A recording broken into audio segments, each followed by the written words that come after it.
The designer of this system knew that the installer didn't know basic hydraulic separation principles.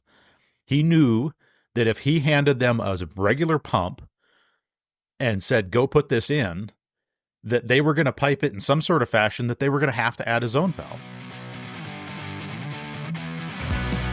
All right, we're on the air, dude. How you doing? Good. How you doing? Good.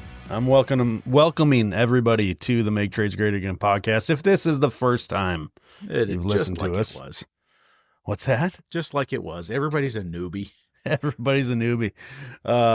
Yeah. No, so we're going to get into some fan mail today. We're going to get right into it. Before I do, however, a little housekeeping.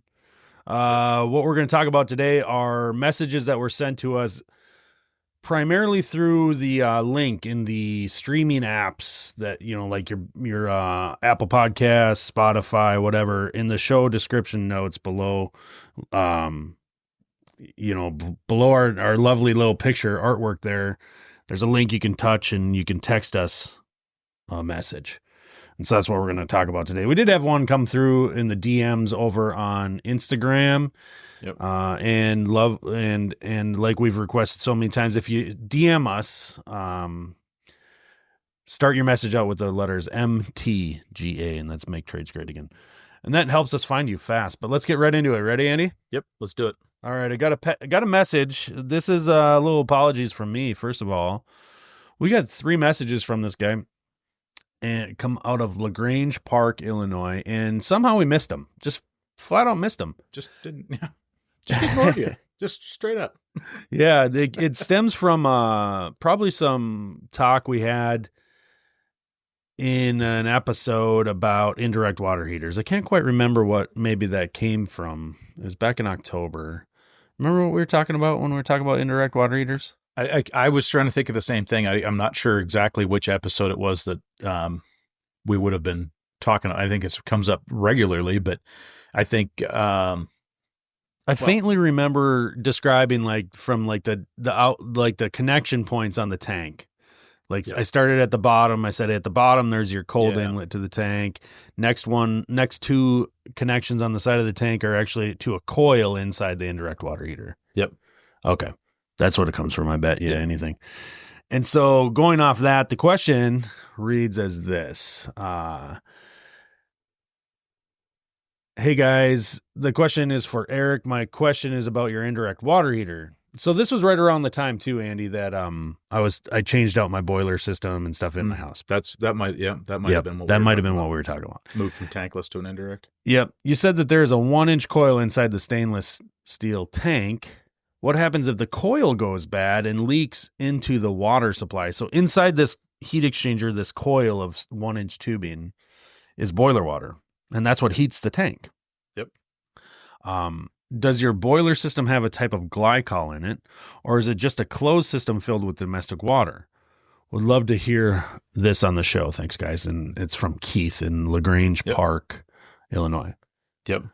Well, I mean, there's a couple of things there, and I don't see them very often. And I know they're out there.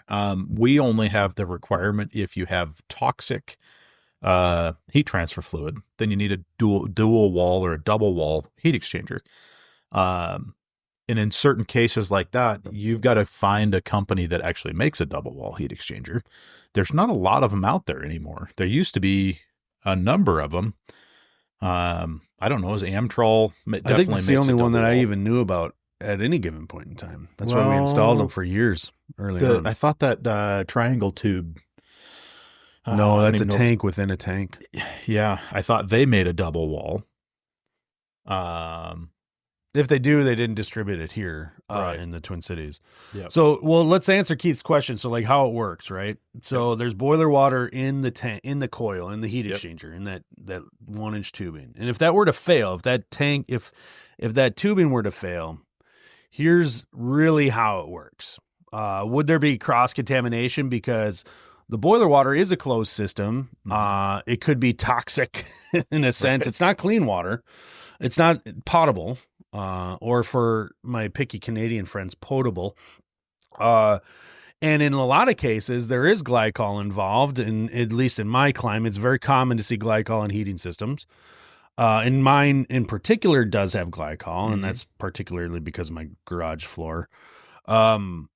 So if that were to fail, would there be cross-contamination? Yes. But let's think about really the basics of the physics of it. Yep. The boiler system's operating probably, let's just say, under 30 PSI for sure, because we have a 30 PSI relief valve on the system. But my boiler system, I can tell you, is set to operate right around 12 pounds PSI. Let's say 15 if it's hot. Yep. But my domestic water that's in the tank coming from my house, that is static pressure above 60. Right. And so if there were a leak in the coil, we're going to start popping a boiler relief valve because it's going to go from domestic to boiler. Yeah. I think it's important to note that in these particular scenarios, we're talking about residential applications, low pressure boilers. Yep. Anytime you're in an application, and I think the code actually states it in this direction, the mechanical code anyway, that if your boiler pressure is greater than your indirect temperature or your domestic water pressure, then you are required to have a double wall. As soon as you get into the commercial realm of indirect water heaters, pretty much every one of those manufacturers has a dual wall coil option. A lot of those are an immersion coil that you can take out the side of the heat exchanger. And a lot of those commercial systems have gone tankless on that heat exchanger portion. So like you get like a plate and frame, that kind of thing. Yep. And then you could do double wall plate and frame. Yeah, exactly. It's probably, I think it's a more efficient way to do those high GPM systems is that type of system. But anyway, residential, this is a very economical way to make hot water. It's very reliable. It's super high performance, believe it or not. Like you get away with some pretty small tanks that put out some huge numbers of, first hour rating, kind of gallons per minute, or gallons per hour, numbers, data. Anyway, performance. I don't know what I'm talking about. But so the physics of it is, yes, if it were to fail, we got a problem. But really the biggest problem we have is we've got a heating system that is more or less out of commission until we isolate that tank from it and we make that repair. And in this case, it would be replacing the tank. So that's how it works. Now, Andy brings up right away, and it's a great point, the double wall heat exchanger. So you can actually have like that same coil of tubing, but basically two coils of tubing. Yep. And so what a double wall heat exchanger inside of a tank like that really looks like is a tube within a tube. And then that break being, it's like an air gap. So like if it were to fail, it were to leak to atmosphere, not leak to boiler or domestic hot water. Like they aren't supposed to be able to mix. Right. It's a vented annular space, I think is something. I think you're right on that. Yeah. And of course, we do play engineers on Instagram, but we are not technically. And but the whole thing about double wall heat exchangers from my experience is this. So up until about, I'm going to put a number on it. It's not maybe accurate, but let's say about 5 years ago. Right. Up until then, Minnesota State Plumbing Code is based off the UPC, and the UPC had for a long time allowed single wall heat exchangers. But in Minnesota, our boutique adaptation of the UPC did not. Right. And they maintained that double wall requirement for a long time. And it didn't matter what medium was on the other side of that tank.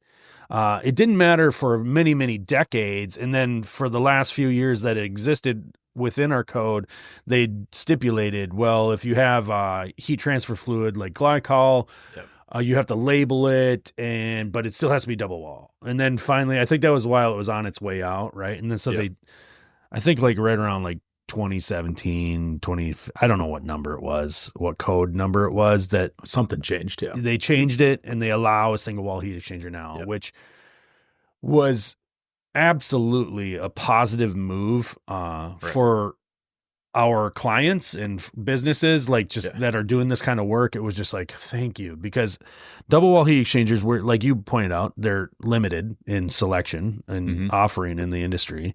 I truly believe my only option was the Amtrol brand Yep. Because they use that copper coil double wall. The performance is less, technically less. Heat transfer is not the same. Right. It's not the same. And ultimately it comes down to like having less competition made for like poor product, in my opinion. Yep. But now I can buy anything I want, which is nice. And if the code on our end, just to address this little detail like you did, it still says that I'm supposed to label the, if there is glycol in the system, I'm supposed to label it. You know what though? You know what's crazy is they don't enforce that. At least I've never had I've only had like one or two inspectors ever enforce that labeling. Yeah. And so it would be, you just don't see it. Be really nice if there was like some sort of uniformity to glycol, but it's considered non-toxic. So what we're using, I'm just saying brand to brand. Yeah. You know, because glycols are not the same. Just because you have propylene glycol does not mean that, you know, brand A is the same as brand X. Stay with us. We'll be right back. Hey guys, I want to invite you to visit mechanicalhub.com because if you want to stay on top of the plumbing and heating industries and what's happening, you're going to want to visit our website, mechanicalhub.com. There's a hyphen in there between mechanical and hub. Don't ask, it's a long story. Anyway, while you're there, don't forget to sign up for our weekly newsletters. All right. The newsletter is packed with the latest news, trends, tips to keep you on top of your game. So whether you're in the shop or out in the field, we got you covered. So head over to mechanicalhub.com and join our community today. And hey, thanks for listening to the Make Trades Great Again podcast. Have a good one. Oh, I totally believe that. I have some pretty strong feelings on what brands are good, but I don't really know how I could back it up. I think it's just kind of experience and a little bit of opinion probably, but I'm not the chemist. So no, I've got personal experience and results of, or failures of some products that I'm just like, yeah, we're just not doing that anymore. Yeah. So I seem to have had really good luck with like two products, and not to endorse those here by any means. I'm not endorsing them because I'm sure there's, like I said, I'm not an expert on it. I'm really not. I know a lot about glycol, but I don't know as much as I would need to say I'm an expert. But so that's how it works, Keith. Okay. Thanks for writing in, Keith. That's we definitely appreciate that. And sorry it took us so long to get to 3 months to answer your question. He messaged in October and then again. Yeah. It was like, hey guys, are you ignoring me? Yeah. Yeah, I think we did. Sorry. Yeah. Didn't mean to. There was one that came through recently and this one was interesting. So it's out of Oswego, New York. Okay. I don't know who, they didn't sign it. So we don't get your name on these. I think we brought this up in the last time we did a fan mail. And this one, it says, why do you hate Taco zone pumps?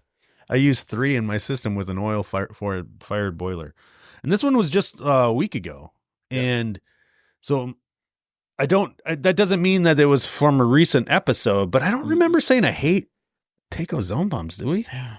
No, I don't remember it. I mean, I know that we've talked about. No. Hold on. I'm interrupting you, but okay. But it's because I did say I hate the zone circulator that has the circuit board in them. Probably. Remember? Yeah. I did say that. You're right. No, this probably did. I take back anything I thought about this message. No, so I don't like them. They are the zone pumps specifically. The zone pump, the one that has the relay right. built into it. You connect your thermostat to it and everything. Or your 008 ZF. Is that what it is? Yep. Or 007 ZF. 007 ZFs is what I see here. Yeah. Okay.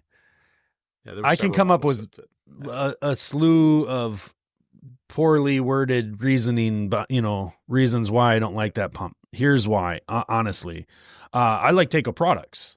Yep. They're very hard to diagnose. problems with that circulator when it comes to they tend to have, when the problems arise, they tend to be intermittent. Yep. It's not typically like, oh, it just died on me, you know. You'll have a circuit board with the newer ones have a little LED light on them and tell you, oh, there's a call for heat and stuff. And like that could all be present, but like the thing ain't running, or it's running, but it's not lit up. Like there's just, they had a inherent flaw, and shouldn't even want to say it's a flaw, but there's a cold joint on the back of the circuit board, usually on the line voltage side. And my experience with it is, especially the older ones that had screw terminals inside on the circuit board for the line voltage. Listen, people, that is a screw terminal. It's got to be tight enough to hold the wire. You shouldn't be able to snap the bit off of a number 2 Phillips tightening that up, right? Zero ugga-duggas are needed. No ugga-dugga. Yes. No ugga-dugga. Again, another reason I don't like it. The other, here's yet another one. I hope I'm not cutting you off. No. That circuit board, so a 007 circulator. This is a PSC motor, right? Yep. PSC? Yeah. Permanent split capacitor. Yeah. It's capacitor start motor. Yeah. Okay. Yeah. Those babies get hot. Yep. They build up some heat. Yep. That motor housing is going to be, in certain scenarios, 200 plus degrees. You're not going to be able to touch it. Yep. Now you've placed in very close proximity, half-inch away from it or so, a circuit board that can withstand a fair amount of high temperature. Yep. But years of operation, it tends to take its toll and weaken that whole setup. Don't quote me on this, but I think they have discontinued the ZF. It's possible. Look, it may sound like I'm bashing it. I don't mean to. My friends and everybody at Takeo, we love, like, there's nothing, we don't have any, there's like, it's just, look, you can't love every product. Right. Well, and let's be real here though. The reason the ZF pump is around was a valid reason, right? At 15 years ago in hydronics, we did not design systems around hydraulic separation. And we had pumps where we didn't have pumps on cast iron. We had circulators doing things that really weren't made to be circulator loops. And so all of a sudden we had all these flow issues, right? Yeah. And you've seen them. You've seen those systems from the late 90s. They had, check valves and zone valves between the pump and, and you had to figure out how to like get the water to quit freaking moving through that side loop. And they had a zone pump with a zone valve. Yeah. And so we had a guy here locally that designed a boatload of hydronic and radiant systems in the Missoula area, and every single one of them had a ZF pump and a zone valve. It would be an Erie, because you can walk into those jobs and see them. There's an Erie Zone Boss on the wall, and their Erie pop top zone valves, and their Takeo ZF pumps. Between 0010 to 006. Right? Things were designed pretty nicely, but all of it was built. All of that stuff and I tell my guys this when we go in and see these, because they're like, what the heck why did they do that? Yeah. And it's like, listen, the designer of this system knew that the installer didn't know basic hydraulic separation principles. He knew that if he handed them a regular pump and said, go put this in, that they were going to pipe it in some sort of fashion, that they were going to have to add a zone valve. So instead of getting the callback that the system you designed for me and I installed as a DIYer or as a general contractor, he would say, well, we're just going to put it in no callback mode. This is Bob Dudley phrase. Yeah. Right. Yeah. Hey, we're going to no callback mode and we're going to put a zone valve in there. And so the thermostat opens the zone valve turns on the pump turns on the boiler. Yeah. And every zone has a pump and a zone valve. Now, look how many moving parts there are to fail. Well, Erie zone valve, what do you got there? A motor and an end switch. You got the Takeo ZF. It's got a relay, a motor, a capacitor, a a priority switch in it that some people would look at it and go, oh, well, I think I want priority on this. And then all of a sudden, none of the heat works when when mom's room's on. Yes. There are other reasons. Look, not even getting into why that thing exists in the first place. First and foremost, as a service contractor, I walk into a job, I see one of those and it's failed. I don't stock one. I'm not going to stock one. You can't now. And now that they may or may not be discontinued is a whole nother layer of the onion I don't want to peel back. And besides that, the fact that even when they were in, full, availability and production and everything, my suppliers may or may not even have one on the shelf. Okay, so there's a problem right there. Well, don't talk to me about removing the motor and replacing the cartridge and stuff, because that's the same price as the stinking pump in the first place. The second, the wiring nightmare that is ZF circulators, because like you said, one's priority, one's not. There's three now. We got 3-4 of these things on a job, and at least 2 or 3 of them have 3 or 4 of the same white thermostat wire stuffed into the box because they're daisy chaining them together, or those end switches, all this kind of stuff. And it's like, please God, kill me now. It was a good solution prior to flow checks being able to be integrated into the pump. Really? Okay.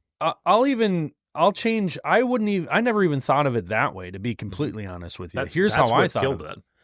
Here's how I thought of it. You had an old system, and we're going to now, I think here's where I always assume that they came from. They address a couple different problems. You have an existing system. You have an old house. It's got baseboard heat everywhere. Remodel the basement, or remodel the master or primary bathroom, and put in-floor heat in. Yep. Now we've got a zone. Before we had all these other zones, but we're running on high temp and all this kind of stuff, and now we need low temp. So we could put a mixing valve in, a ZF circulator, and add a zone to an existing system without any additional controls. Okay, there's one use for that kind of circulator. Makes sense.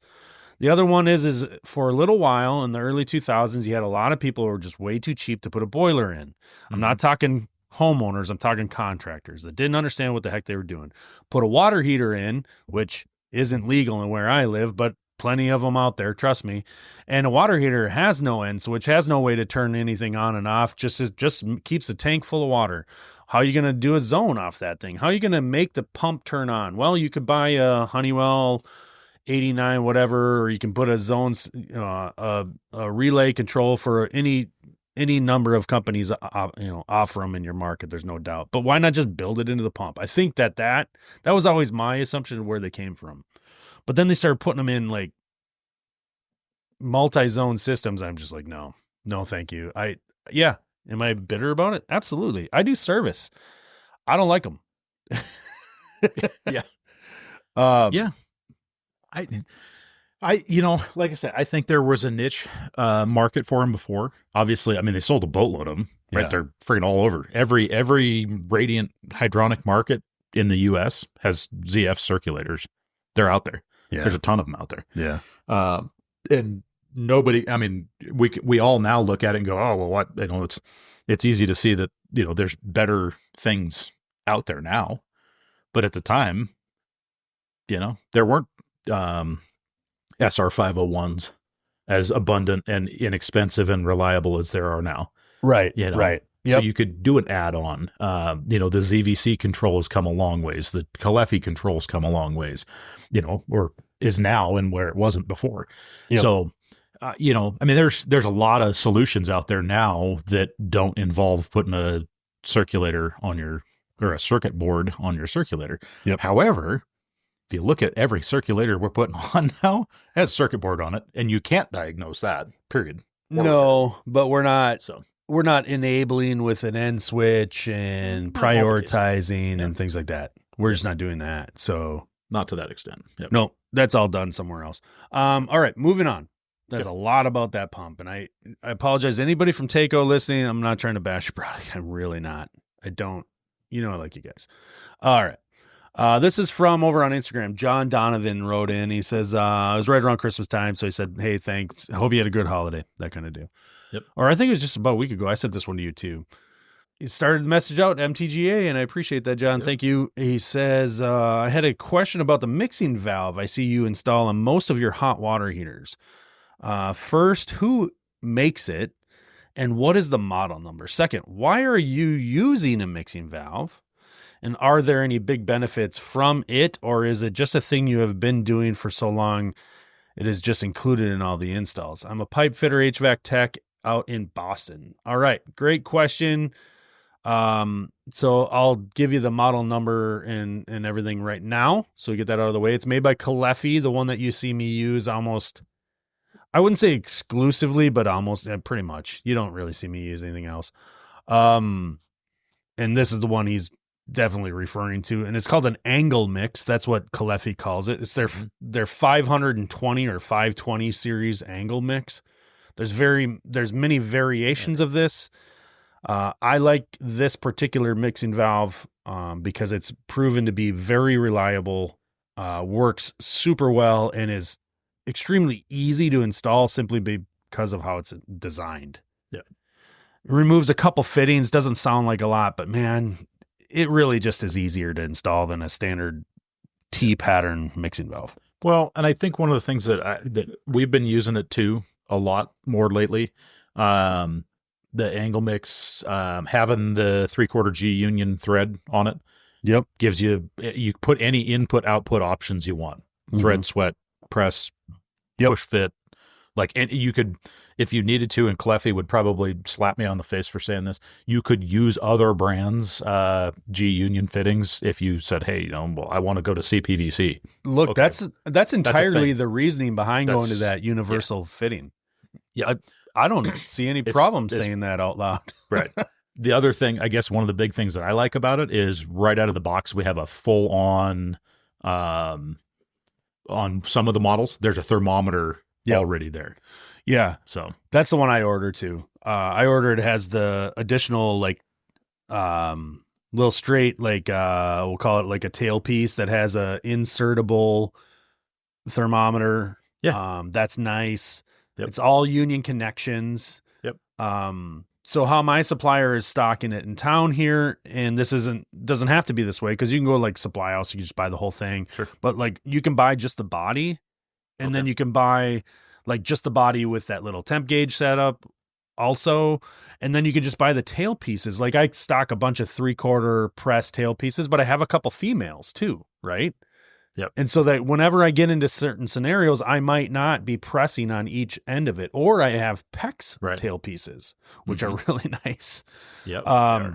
So then both flavors of PEX at that point too. Right. Exactly. I have the same. Yeah. And so then what I can do is I'm flexible in where I'm connecting this or that. And it might just really, it obviously depends on the installation. Yeah. So why do I use it? A couple things. Ultimately, it's a performance thing, but I'm going to start with a safety thing. If you think about an indirect water heater, you're heating water with upwards of 160, 70, 80 degree water coming from a boiler, and you're heating it in a tank to a set point of at least like 120, 125 degrees, right? Like that's what you're shooting for.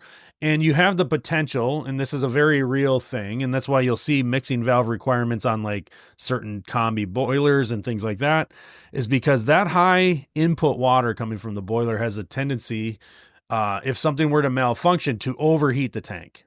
Okay. So now let's say you heat it up to 140 degrees by accident because like a thermistor failed or just something, maybe you had buildup sediment and all the things that can make this happen. Can I give you one quick scenario? Yeah. And especially absolutely. on these Viessmann tanks that we've been using. Yeah. Please do. If you have the sensor cord running out and it goes into the little slot where it's at. Yeah. If that's towards the front of the room, I've had twice now where we have them in a laundry room, and somebody goes in and snags it with their laundry basket or an ironing board or whatever and pops that sensor. You only have to snag it, pull it up out of the well, and now it's in the room. That tank's going to heat indefinitely. The boiler won't stop heating it because it's going to be looking at room temperature. Yep. And so there's a pretty good reason for having a mixing valve, because it'll who cares if the tank's 180? It's going to give you 120 or whatever water output. Right. So so the safety aspect is real. It's not hypothetical in the sense that it doesn't matter if it's hypothetical as soon as your customer burns themselves, and with hot water, you can do it in seconds, in fractions of a second. People can be hurt very easily. Okay. So there's number one, why I think you should be installing a mixing valve on an indirect water heater. I think there are reasons you could do it otherwise too. It's just a safety thing. You could deliver the safe temperature regardless. And it's more consistent too. That's exactly it. It's consistent. The other thing is this.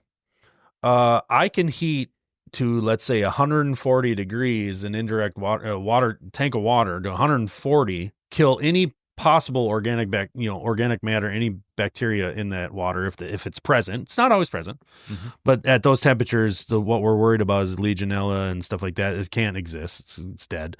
So there's like just another benefit. Ultimately, it's this. I could take a 40-gallon indirect water heater and make it perform like upwards of a 70, 80-gallon indirect water heater by upping the storage temperature and mixing it down at the outlet.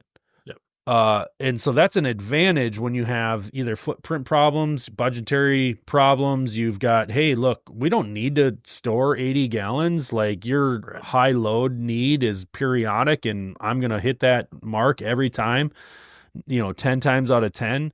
If we just have a smaller tank, we're just maintaining less hot water. We're doing it at slightly above temperature than you normally would, but all in all, we're good. And it's the consistency that people like, and the performance is great, to be honest with you. I had a guy that called me and it's got 18-year-old 80-gallon indirect. Yeah. Right. It's not performing anymore. And he's like, I just want another 80-gallon. I got a big garden tub. We use it all the time. And he goes, but I want another 80. And I was like, okay, well, let's look at some things, quoted him on the 80, and I don't remember what it was, $7,000 or something like that. It's expensive. I mean, an 80-gallon stainless steel tank is expensive. Yep. And went back through, said, hey, you know what? We could do a 53 with a mixing valve, and I get the same performance as your old tank without the mixing valve. And he's like, really? And it was, I don't remember what we saved him, $2,000 or something like that doing that. Yeah. And his daily performance, where they're not using the tub, they only heat that 50 gallons of water. And when they do use the tub, they're able to basically fill the tub and make everything happen. But they're still only maintaining a 50-gallon tank. So yeah. Does it take a little bit more energy to maintain a higher tank temperature? Sure. Yeah, it does. It's increment. It's not, not what it takes to maintain an 80. Correct. Yeah. That's exactly what I was. Thank you for saying it more succinctly. The other side of the coin is these valves are reliable. I've seen Caleffi, Taco, Honeywell mixing valves that are, dozens or decades, dozens of years old, decades old, like, no problem. The reasoning, we've explained it pretty well. I think consistency is is nice. Safety is number one. There is some technical things you have to think about when using mixing valves, right? We don't need to get into that, but you do need to read and understand the operating conditions, like how you set these things up. Okay. Yep. There has to be a minimum.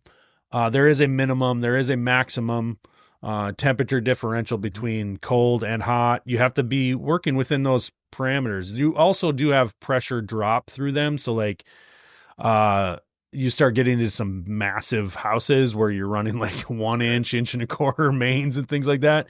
You're going to have to consider that like a 3/4 inch mixing valve is probably not going to hit your performance specs that you need. So, that the important thing on mixing valves, I'll add two components. One, you started in on it. There is a minimum flow rate on basically every single mixing valve to hit their performance. Yeah. Yep. If you're looking at like 1 inch, let's say you're jumping up to a 1 inch mixing valve and you're like, oh, I'm going to put this Leonard or I'm going to put this Simmons mixing valve in. Those minimum flow rates, read the fine print, read the install instructions on that, because you will fail at that installation. Your customer will be pissed off because they spent a lot of money on that valve and it doesn't work. Right? It's not that the valve doesn't work. It's because you installed it incorrectly. Your application. Yep. There is a minimum flow rate, and it is 100% runtime. And by that, I mean, if it says that you need 3 gallons a minute minimum flow rate, you need to circulate 3 gallons a minute recirc water through that.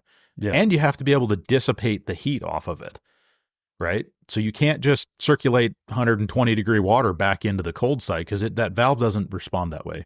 So there's a lot of design work that goes into that mixing valve and getting it to work right.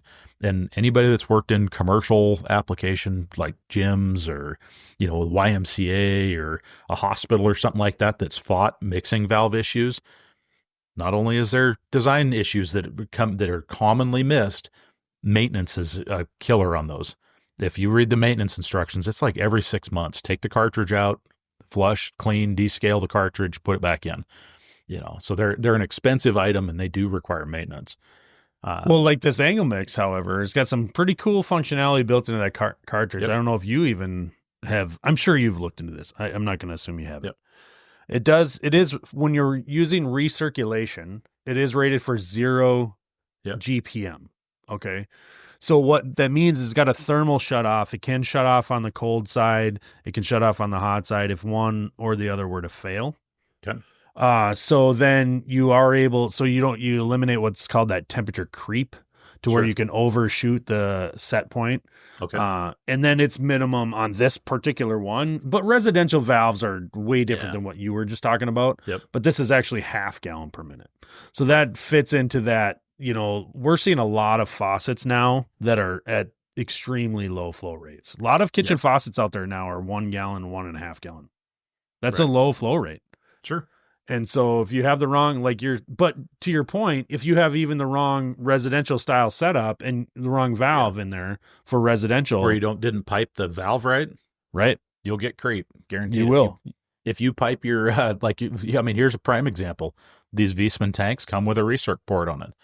If you pipe your recirc line just straight into that recirc port, and you're using a mixing valve, you will get an excessively hot outlet temp because you're forcing water out of the hot tank into the hot water line. Yep. So if you have a recirc and you're tying it into the tank and you have a mixing valve, you also have to tee off that return and tie it into the cold inlet of the mixing valve. Yep. It's all in the instructions. It's right in the shim kit that comes with the in the knee pad? In the knee pads and the shim kit. Yeah. It's right in there. I thought that was just packaging in the box. It's like squiggly lines and like little characters and stuff on there. Yeah, it's hieroglyphics, I think is the word you're looking for. Here's a little sales tip for all you guys doing service work. If you have customers who have little kids, or daycares or something like that, we all know that person, right? Yeah. If you're putting in water heaters for those houses, please make sure that after you've gone in and done work for that customer, that they check in like an hour or two before the kids are using hot water. Right? That they're set right, you're saying? They're set, that the temperature is okay. Yeah. Because if you're doing a water heater replacement or you're making an adjustment or you're making a change, not just to even limit liability, just to prevent somebody from getting hurt. Yeah. You can go in and just whatever. Hey, you put the mixing valve in, you ran the water a couple times. Hey, ma'am, we got a hot tank here. We got a mixing valve. We think we've done everything right here. In the next couple hours, go turn the hot on the kitchen and make sure it's not like crazy hot, right? If it is, call me back. Or stick around and do it if Well, but there's certain things that are going to happen that you're not going to, the recirc pump comes on. Yep. Right. Yeah. And for whatever reason, the valve isn't adjusting right or isn't metering correctly. The other thing is, you had mentioned it, the life expectancy on these valves, 10 years, 10, 12 years, whatever. Sure. At 5 years, check it. Just check it. Well, water quality is going to play a role in something like this, especially like it affects everything. But now this is a very intricate device, Yep. It's worth doing. I mean, yep. Like you say. And then there's, not to go on and on, but on the mixing valve thing, you have different mixing valve ratings. So you have ASSE ratings. So like you have to apply the right valve for the right use. There's point of use, there's point of source. Not the same valve. Right. And for multiple reasons. Yep. Anti-scald, there's a lot of different reasons. There's valves that are rated only for heating use. Okay. And this would be the temperatures in which they operate, things like that. So you just have to know what you're using. But to answer his question, the valve I use, it's the Angle Mix. I do prefer that valve. I'm not going to pretend that there aren't other great valves out there. There are. Yep. I have found this to be a good solution for the work I do. I like it. Perfect. Right on. Well, that's some good fan mail. I love doing these I love it when people write in. Right? Yep. No, it's fun. It's fun. It's fun to have something to chat about. So it is. It is. And you can always write into us, DM us. There's links in the show notes below, whether you're watching us on YouTube or you're listening to this on the streaming app. You can get a hold of us. It is 2025. You've heard us say it before. And if you know how to use the internet, if you got this far, you can figure out how to get a hold of us. New year, Andy, 2025. We're in it. We're in it. We're already in it. We're really doing it. That's right. We're here, Clark. How about you get yourself something real nice? All right, dude. I appreciate it. All right. Later. See ya.